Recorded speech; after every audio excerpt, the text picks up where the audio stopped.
There's a Buddhist saying, pain is inevitable, but suffering is optional.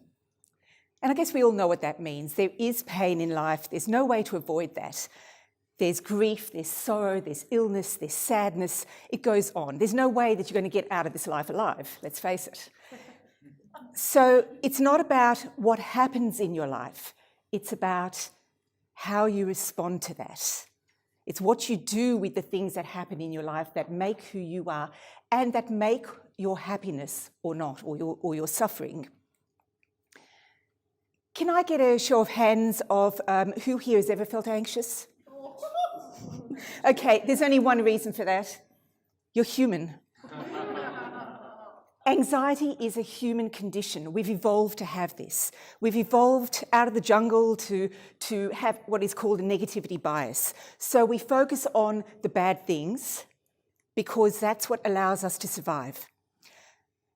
When, if one of your ancestors or one of your potential ancestors happened to be looking for a cave to spend the night tens of thousands of years ago, and they walked into a cave and there was a bear in the back hibernating, and they didn't run to the next cave, but instead they said, oh, what a nice, soft little bear. Chances were they didn't pass on their genes. So the genes that were passed on were the ones that made us feel anxious and negative. But sometimes this anxiety can overwhelm, and sometimes we feel like we become crippled from this and we don't know where to go with that. And that's when it's helpful to have a personal trainer for your mind. Because let's face it, many of you may have had a personal trainer for your physical fitness. So it makes sense to have a personal trainer for your mental fitness. Because research tells us that the brain actually does change structure depending on what we think. Thoughts are neurons, brain cells firing together. And if we do the same thing over and over again, it lays down a pathway, a network. And that is what stays with us. It becomes a habit. So if you're practicing, and whatever you practice is what you get really good at. So if you're practicing anxiety, that's what you're going to get really good at. You'll be fantastic at being anxious. So if you practice at thinking in a positive way, in feeling your happiness, in savouring the good things that happen every day, because let's face it, good things happen as well as bad things, then that's what you become really good at. So I'd like to share with you a personal experience, or a couple of personal experiences that have happened to me in my life. If we go back to the very, very, very long time ago when I was 22 years old, I was a passenger on a friend's motorbike, and we had a bad accident. She scratched her watch. I ended up 4 months in hospital with a completely shattered femur. Now, when I say shattered, I mean there were so many pieces, it was Humpty Dumpty, they couldn't put me back together again. And so they stuck me in what's called skeletal traction, where you're actually physically tied to the bed month after month after month until the bone heals, which it didn't, and it led me into a 5-year nightmare of, will I ever walk again? Will I walk without an aid? What is going to happen to the rest of my life? The good news was that a few months before this event happened, I had learned to meditate. And meditation is like drops of water.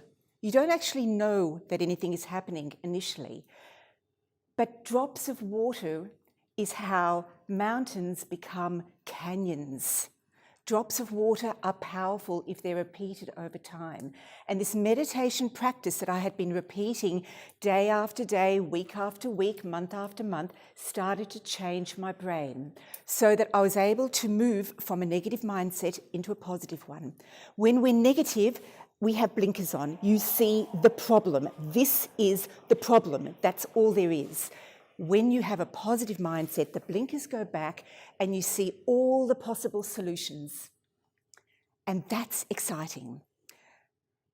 Fast forward 30 plus years from that accident, and I was crossing the road on a pedestrian crossing, eyeballed the driver as she was coming towards me. She looked straight back at me and kept on going and ran me over. That was the other leg. So right there and then I decided, next life, I'm coming back as a snake, no legs. So I was lying there in the road, seeing this car coming towards me and seeing that it hadn't stopped and that my head was just in line with the front right tyre, and wondering, will I die? Will it hurt when she crushes my head with that tyre? And then she stopped. And at that point, I went out of panic and into the state that my mind had become as habit, which was just look for the solutions. And I instinctively went into what we call in meditation a body scan. I went through the body and to find out where the problem was: neck, head, back, all of that's good. Leg, okay, leg won't move. When the ambulance came a few minutes later and they put me in, a witness later said to me that I had been smiling as they took me away in the ambulance. Now, I don't remember any of that. I don't remember smiling, but it was about having that positive emotion because I was looking for the positive, because my brain had been trained for happiness. I would love to help you to be your personal trainer for your mind and to help you, to show you how you can train your brain for happiness. Yeah!